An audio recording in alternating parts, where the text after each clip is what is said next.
Hello everybody, this is Algistis from Athens, Greece. Please relax, feel at ease. Today we're going to be talking about self-esteem. Many people have written me letters and asked me, what is the key to self-esteem? Of course, self-esteem has a lot to do with your parents and how much they loved you and esteemed you and gave you a lot of reward for everything you did, whether it was a mistake or whether it was a good thing. That's not to say that if your parents didn't love you, you have no opportunity to learn to develop self-esteem.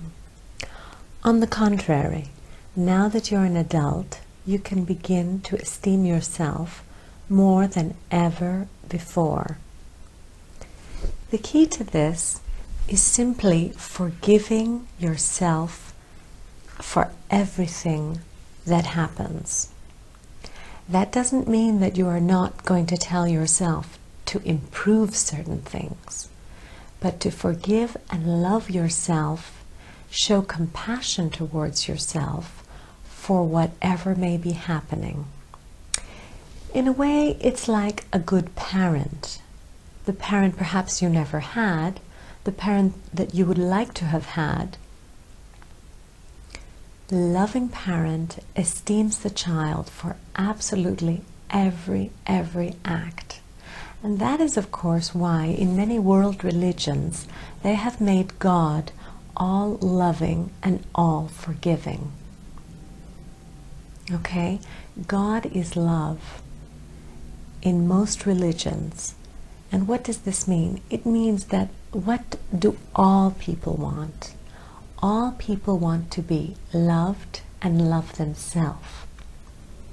And therefore they have created God in their image. And now, as you are a modern person, you realize that the power to love yourself is within yourself. The power to esteem and forgive yourself is within yourself, and you don't actually need it from somewhere else. You don't necessarily need an imaginary friend to give you that love.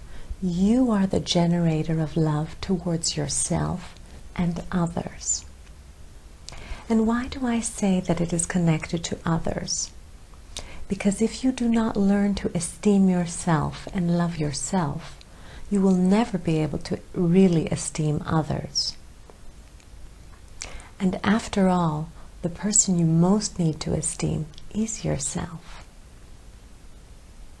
So that way your own cup is filled and your cup is run over, which means that you have enough to give to others. So start today by forgiving, loving, and approving yourself for everything that happens. Even if you've made a mistake, what you will do is separate the person from the deed. You will continue to love yourself, but you may judge the deed. Okay? Continue loving yourself and improve your actions.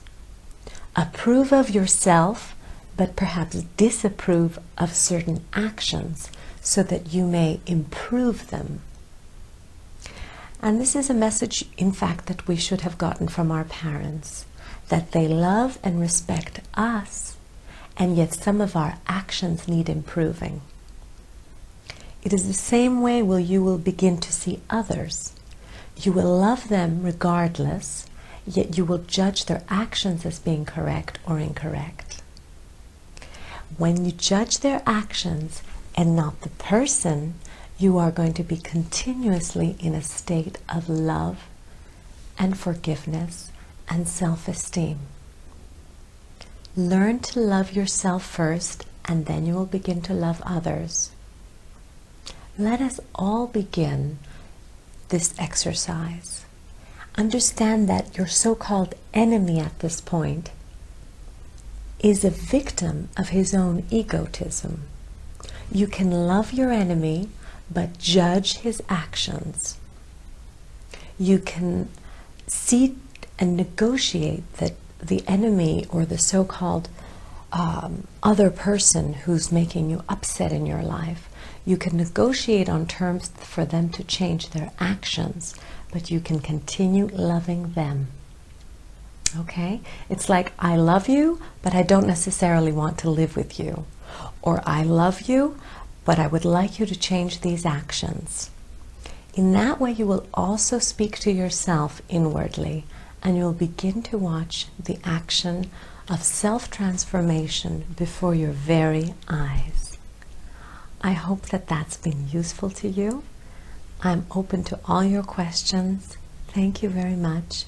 From Athens, Greece, this is Alkistis. Goodbye for now.